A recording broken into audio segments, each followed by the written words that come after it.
अच्छा जी, अस्सलाम वालेकुम। आज हम शुरू करते हैं बैक्टीरिया के टॉक्सिन्स के साथ। बैक्टीरिया जो है वो जब भी बॉडी को इन्फेक्ट करता है तो वो ऑब्वियसली जो उसने अपने इफ़ेक्ट्स कॉज करने होते हैं वो कुछ टॉक्सिन्स के ज़रिए करता है। ठीक है, अब इन टॉक्सिन्स को हमने फर्दर डिवाइड किया हुआ है कि कुछ होते हैं एक्जोटॉक्सिन्स और कुछ होते हैं एंटेरोटॉक्सिन्स। ठीक है, सॉरी एंटेरो कह दिया, endo toxin. All do think this is the same thing, but चले। अच्छा, एक्सोटॉक्सिन आपको नाम से पता चल रहा है कि ये वो टॉक्सिन होंगे जो बैक्टीरिया के सेल के अंदर से, अगर सोचें ये बैक्टीरिया तो सेल के अंदर से जो रिलीज हो जाएगा वो एक्सोटॉक्सिन होगा और रिलीज होकर वो अपने सारे इफेक्ट्स कॉज करेगा।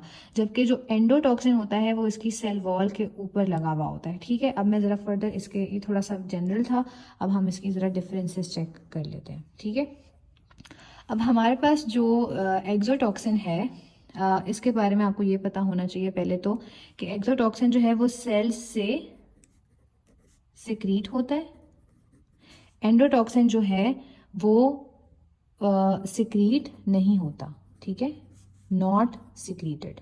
ठीक है, एक्सोटॉक्सिन जो है ये हमारे पास ग्राम पॉजिटिव और ग्राम नेगेटिव बैक्टीरिया दोनों में जो दोनों से जो है वो प्रोड्यूस होता है। जबकि जो एंडोटॉक्सिन है वो हमारे पास सिर्फ ग्राम नेगेटिव बैक्टीरिया की सेल वॉल में मौजूद होता है। ठीक है, एक्सोटॉक्सिन जो है ये हमारे पास पॉलीपेप्टाइड इन नेचर होता है।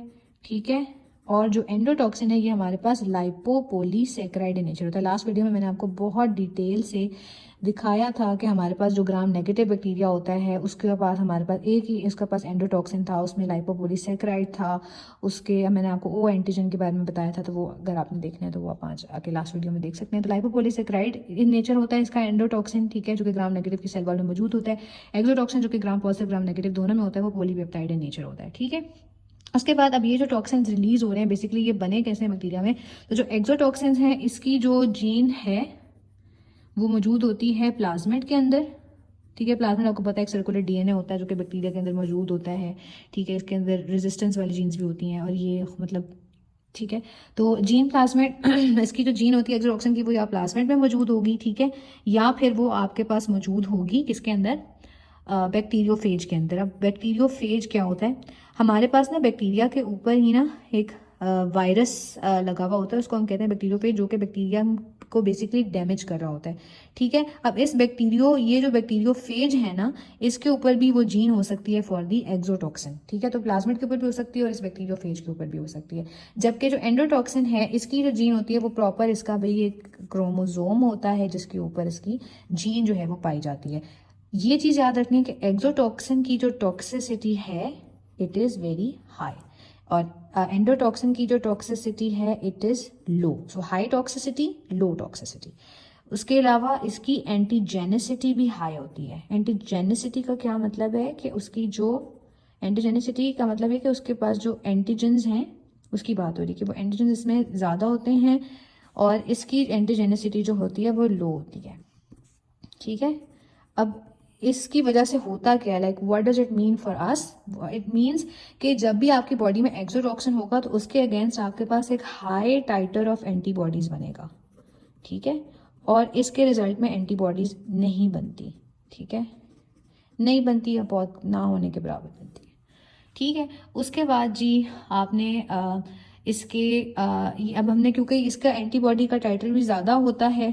ठीक है, तो इसके जो टॉक्साइड्स होते हैं उसको हम वैक्सीन में यूज़ करते हैं and this is not used in, इसका जो टॉक्सिन है एंडोटॉक्सिन जो है इसको हम वैक्सीन के लिए इस्तेमाल नहीं करते। ठीक है, इसके अलावा ये है कि ये जो एक्सोटॉक्सिन होता है हालांकि इसकी बड़ी हाई टॉक्सिसिटी हाई एंटीजेनिसिटी है लेकिन ये 60 डिग्री सेल्सियस पे डिस्ट्रॉय हो जाता है। जबकि जो एंडोटॉक्सिन है भले इसकी लो टॉक्सिसिटी थी लेकिन ये 100 डिग्री सेल्सियस पे अगर आप इसको 1 घंटा भी रखें तब भी ये हमारे पास स्टेबल ही रहता है। ठीक है, फिर उसके बाद इसके मोड ऑफ एक्शन क्या है। अब ये जो टॉक्सिन है जो कि बैक्टीरिया ने प्रोड्यूस किया है, चाहे वो एक्सो हो या एंडो हो, उसका कोई मोड ऑफ एक्शन तो होगा, वो काम कैसे कर रहा है, बॉडी को नुकसान कैसे पहुंचा रहा है। तो इसमें एक्सोटॉक्सिन के पास 4 तरीके होते हैं। एक उसकी होती है एडीपी राइबोसिलेशन, मैं इसकी डिटेल में जाऊंगी, पहले मैं आपको सिर्फ नाम बता दूं। एडीपी राइबोसिलेशन करा सकता है, या फिर it can act as lecithinase. ठीक है, या फिर it can act as a protease. ठीक है, या फिर it can act as a superantigen. ठीक है, ये 4 चीज़ों के थ्रू इसका मोड ऑफ एक्शन होता है। जबकि जो आपका एंडोटॉक्सिन होता है ये जो है ये बेसिकली एक्टिवेट कर देता है। एंडोटॉक्सिन जो है ये 3 चीज़ों को एक्टिवेट करता है। मैक्रोफेज को एक्टिवेट करता है, उसके अलावा कॉम्प्लीमेंट को एक्टिवेट करता है, उसके अलावा ये क्या करता है कि कोआगुलेशन फैक्टर को एक्टिवेट करता है। मैक्रोफेज की एक्टिवेशन के रिजल्ट में आपके पास इंटरल्यूकिन 1 प्रोड्यूस होता है जो कि फिर फीवर प्रोड्यूस कर सकते हैं। कॉम्प्लेक्स जब ये कॉम्प्लीमेंट प्रोटीन को जब करता है उसकी रिजल्ट में फिर इन्फ्लेमेशन हो जाती है और न्यूट्रोफिलिक कीमोटेक्सिस हो जाती है। कोआगुलेशन फैक्टर को जब करता है तो DIC हो जाता है, which is disseminated intravascular coagulation. Body में डिफ्यूजली हर जगह कोआगुलेशन शुरू हो जाती है। ठीक है, और फर्दर हमारे पास इसमें फीवर आता है और शॉक की कंडीशन आती है। वो क्यों आती है मैं डिटेल से इसके बारे में आगे बताऊंगी, या अभी बता देती हूँ। फीवर तो खैर इंटरल्यूकिन 1 की वजह से हो रहा है। शॉक इस वजह से होता है कि ये कॉम्प्लीमेंट सिस्टम के जो सेल्स होते हैं उसकी वजह से फिर फर्दर हमारे पास जो है ना बॉडी में ब्रेडिकाइनिन रिलीज होता है। ठीक है, और साथ में क्या रिलीज हो जाता है, ब्रेडिकाइनिन के साथ साथ क्या रिलीज हो रहा था, नाइट्रिक ऑक्साइड। ठीक है, उसकी वजह से वाजोडाइलेशन होती है। वाजोडाइलेशन होने की वजह से हाइपोटेंशन होती है, हाइपोटेंशन की वजह से शॉक हो जाता है। ठीक है, उसके बाद आपके पास अब अगर हम इसकी टिपिकल डिजीजेस की बात करें तो इसमें हमने जैसे हमारे है ना DPT डिपार्टमेंट है ना हमारा, तो इसमें आप DBT याद कर लें। एग्जाम्पल्स ही हैं, वैसे तो कुछ भी याद कर सकते हैं। टाइफथेरिया, बॉचुलिज्म और टेटनस ये एक्सोटॉक्सिन्स प्रोड्यूस करते हैं। और एंडोटॉक्सिन के लिए हमने जो है वो सेप्सिस करवा देते हैं, ग्राम नेगेटिव रॉड्स और मेनिंजियोकोक्सीमिया करवा देते हैं। ठीक है, तो हम जरा डिटेल में एक्सोटॉक्सिन की मोड ऑफ एक्शन की बात कर लेते हैं। ठीक है, एक्सोटॉक्सिन की मोड ऑफ एक्शन आपको पहले नेम तो मैं ले चुकी थी कि इसमें ADP राइबोसिलेशन होती है, सुपर एंटीजन होता है, प्रोटीज होता है, रेसिनेज होता है। इससे भी पहले आपको ये पता होना चाहिए कि जो एक्सोटॉक्सिन होते हैं ना इसके 2 सब यूनिट होते हैं, एक A सब यूनिट होता है और एक B सब यूनिट होता है। अब B से याद रखें कि ये बाइंडिंग के लिए इस्तेमाल होता है वर्ड। ठीक है, बाइंडिंग के लिए। तो जब भी कोई भी बॉडी ने कोई भी ऐसा बैक्टीरिया लिया तो खैर नहीं है सॉरी, जब भी किसी बैक्टीरिया ने ह्यूमन को इन्फेक्ट किया है और उसने फिर बैक्टीरिया वो ऐसा था कि जो एक्सोटॉक्सिन प्रोड्यूस करता था, तो उसने जब अपना एक्सोटॉक्सिन प्रोड्यूस किया, अब उसने जिस भी ह्यूमन सेल को हार्म पहुंचाना है वहां पे उसको अटैचमेंट करेगा तो आगे कोई काम करेगा, तो उसके लिए वो बीटा सब यूनिट्स के थ्रू वो करवाता है बाइंडिंग। B फॉर बाइंडिंग आपने याद रखना है, और जो A है इट इज फॉर टॉक्सिसिटी, जो उसने टॉक्सिसिटी फैलानी है वहां पे जाके वो A के थ्रू है। अब ये एक कौन से ऐसे काम कर रहा है जिसकी वजह से हम कह रहे हैं कि ये टॉक्सिक है, तो ये टॉक्सिक इस वजह से कि ये 4 काम, या तो ये चारों काम करवा सकता है, इनमें से एक, इनमें से 2 करवा सकता है। तो पहले हम बात करते हैं ADP राइबोसिलेशन की। ADP राइबोसिलेशन क्या होती है? ADP राइबोसिलेशन बेसिकली ये होता है कि नाम से पता चल रहा है कि ये जब भी जो भी कोई भी प्रोटीन होगी ना ह्यूमन के अंदर, जाके ह्यूमन सेल में कोई टारगेट प्रोटीन होगी जिसको ये ADP राइबोज यूनिट जो है ना वो उस पर ऐड कर देगा। ठीक है, अब ये क्या है कि नॉर्मल एक ह्यूमन के अंदर अपनी प्रोटीन पड़ी हुई थी, प्रोटीन अपना फंक्शन कर रही थी, इसने खामखा जाके उसमें ADP राइबोज यूनिट जब ऐड किया, जब उस प्रोटीन की मॉडिफिकेशन हुई तो ऑब्वियसली उसमें फिर फर्दर इफेक्ट्स आए होंगे। तो इफेक्ट्स क्या होते हैं, तो या तो वो प्रोटीन इनएक्टिवेट हो जाएगी, ठीक है, वो अपना काम ही नहीं कर सकेगी जिस काम के लिए वो थी, या तो फिर उसकी हाइपर एक्टिवेशन हो जाएगी। ठीक है, अब हमारे पास इसमें एग्जाम्पल जो आपने याद करनी है, 3 एग्जाम्पल आपको पता होनी चाहिए। एक आपने याद करनी है डायफ्थेरिया और सूडोमोनास की। ठीक है, डायफ्थेरिया और सूडोमोनास का जो टॉक्सिन होता है वो बेसिकली क्या करता है कि वो बॉडी के अंदर हमारे पास होता है इलोंगेशन फैक्टर 2। इलोंगेशन फैक्टर 2 को ये जाकर उसकी ADP राइबोसिलेशन करवा देता है, जिसकी वजह से इनहिबिट हो जाती है प्रोटीन सिंथेसिस इनहिबिट हो जाती है। किसकी वजह से? डायफ्थेरिया टॉक्सिन और सूडोमोनास का जो टॉक्सिन है वो इलोंगेशन फैक्टर 2 को जाकर ADP राइबोसिलेशन कर देता है, जिसकी वजह से प्रोटीन सिंथेसिस जो कि नॉर्मली हो रही थी वो अब इनहिबिट हो गई है। ठीक है, दूसरी एग्जांपल जो आपको पता होनी चाहिए, जो कि आपको पता होगी भी वैसे, कॉलेरा टॉक्सिन और ई कोलाई की। ठीक है, मेरी स्पेलिंग पे मत जाएं, आप जो मैं बोल रही हूँ उसको सुन लेंगे तो आ जाएगी समझ। कॉलेरा टॉक्सिन और ई कोलाई टॉक्सिन जो है ये बेसिकली ADP राइबोसिलेशन करवाता है G स्टिमुलेटरी प्रोटीन। क्या आपको याद होगा कि G स्टिमुलेटरी प्रोटीन हुआ करती थी हमारे पास, जो कि फर्दर जाके फिर एडेनिलेट साइक्लेज को जो है वो एक्टिवेट करती होती थी। एडेनिलेट साइक्लेज फर्दर CAMP को एक्टिवेट करता होता था।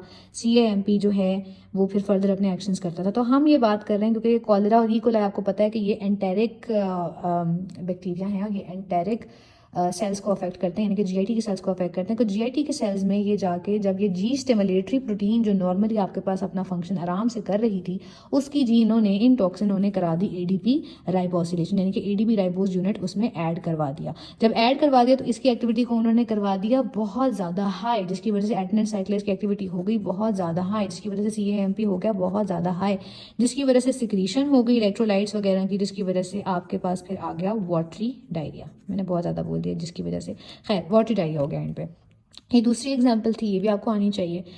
फिर आपने, अगर हमारे पास एक एग्जाम्पल है परटुसिन टॉक्सिन की, परटुसिन टॉक्सिन में क्या करता है कि जब परटुसिन टॉक्सिन जो है ये हमारे पास एडीपी राइबोसिलेशन करवाता है जी इनहिबिटरी प्रोटीन की, ठीक है, जी इनहिबिटरी प्रोटीन की एडीपी राइबोसिलेशन करवा देता है। जब जी इनहिबिटरी प्रोटीन की एडीपी राइबोसिलेशन करवाएगा तो ये अब इसकी एक्टिविटी को, ये जी इनहिबिटरी प्रोटीन थी, ठीक है, जी इनहिबिटरी प्रोटीन का नॉर्मल काम क्या था कि ये एडेनिलेट साइक्लेज की एक्टिविटी को कम करती थी, ठीक है, जिसकी वजह से आपका सीएएमपी कम होता था, ये नॉर्मल बता रही हूँ, और उसकी वजह से फिर आपका फर्दर जो भी काम होना होता था फंक्शन इसका वो भी आगे कम हो जाता था।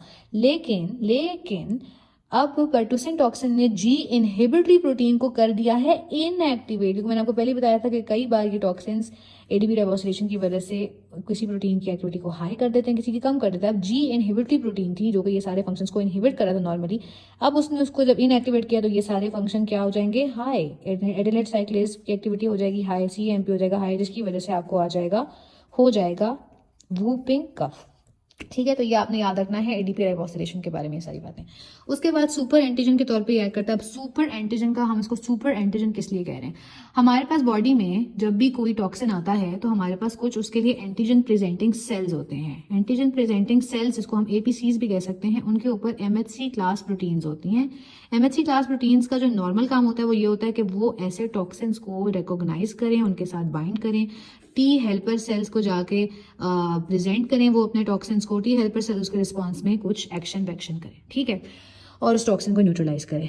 तो इसको हमने फिर सुपर एंटीजन क्यों कहा, क्योंकि एमएचसी एपीसी जो सेल्स थे उन्होंने मेहनत करनी थी, टॉक्सिन को ढूंढना था और एमएचसी क्लास के साथ बाइंड करना था, मगर ये सुपर एंटीजन के तौर पर इसलिए याद करते हैं कि ये जो टॉक्सिन होते हैं एक्सोटॉक्सिन, ये जाके डायरेक्टली खुद जाके ओवर एफिशिएंसी के साथ एमएचसी क्लास के ऊपर जाके बाइंड करते हैं, और फिर ये MHC class antigen presenting sales जो है वो फिर इसको प्रेजेंट करने टी हेल्पर सेल्स के साथ में, टी हेल्पर सेल्स पे प्रोड्यूस करते हैं इंटरल्यूकिन 1, इंटरल्यूकिन 2 और पता नहीं क्या क्या। इंटरल्यूकिन 1 की वजह से मैंने आपको पहले भी बताया था कि फीवर होता है, ठीक है, और ये हो गया। उसके बाद ये नेक्स्ट हमारे पास और ये क्या कर सकता है और अपनी टॉक्सिसिटी कैसे फैला सकता है आपका एक्सोटॉक्सिन, तो वो प्रोटीएज के तौर पे ऐड कर सकता है। यानी कि वो कोई भी प्रोटीन होगी उसको उसकी लाइसिस करवा देगा, उसके क्लीवेज करवा देगा। इसके एग्जाम्पल में आपने याद रखना है क्लोस्ट्रिडियम टेटेनाई और क्लोस्ट्रिडियम बोचुलिज्म। ये ग्लाइसिन और एसिटाइल कोलिन जो है ना उसके रिलीज को कम करती है। उसके बाद आपके पास आ जाता है लास्ट लेसिथिनेज। लेसिथिनेज में आपने एग्जांपल याद करनी है। लेसिथिनेज आपको पता है कि ये सेल मेम्ब्रेन के अंदर होता है लेसिथिन, तो उसको जब हाइड्रोलाइज कर देगा लेसिथिनेज एंजाइम तो ऑब्वियसली फिर मेम्ब्रेन डिस्ट्रॉय हो जाएगा और वाइड स्प्रेड सेल डेथ भी हो जाएगी। तो इसमें आपने एग्जांपल याद करनी है क्लोस्ट्रिडियम परफेरेंजिस। क्लोस्ट्रिडियम परफेरेंजिस का अल्फा टॉक्सिन याद रखना है आपने, ठीक है, लेसिथिनेज में। तो ये इसके मोड ऑफ एक्शन था आपके एक्सोटॉक्सिन का, ठीक है। अब हम बात कर लेते हैं एंडोटॉक्सिन की, ठीक है, कि एंडोटॉक्सिन क्या करवाता है, बल्कि मैं आपको इधर दिखा देती हूँ। अच्छा, एंडोटॉक्सिन जो है इस टेबल के थ्रू आप देखेंगे, एंडोटॉक्सिन मैं आपको पहले ही बता दिया था कि 3 चीज़ों को एक्टिवेट करता है, मैक्रोफेजेस को एक्टिवेट करता है, कॉम्प्लीमेंट को एक्टिवेट करता है, हेजमैन फैक्टर को एक्टिवेट करता है।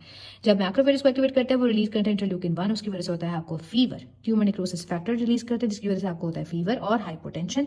नाइट्रिक ऑक्साइड मैंने आपको पहले भी बताया था कि नाइट्रिक ऑक्साइड बताया था, और क्या बताया था मैंने आपको बी से क्या बताया था, नाइट्रिक ऑक्साइड और एक और चीज़ मैं आपको बताई थी जिसकी वजह से हो रहा था डायलेशन वगैरह, bradykinin, sorry yes, bradykinin release हो रहा था और उसकी वजह से आपका डायलेशन हो रही थी, उसकी वजह से आपको हाइपरटेंशन होता है, hypertension will result in further shock, ठीक है। कॉम्प्लीमेंट के एक्टिवेशन से न्यूट्रोफिलिक कीमोटैक्सिस होती है, हाइपरटेंशन और एडिमा होता है, again shock. Activation of Hageman factor से कोआगुलेशन कैस्केड ऑन हो जाता है, इसकी वजह से डिससेमिनेटेड इंट्रावैस्कुलर कोआगुलेशन हो जाती है। I guess I haven't missed anything. उसके अलावा भी लिम्फोसाइट्स को भी कर देता है activate, and I think that's about it.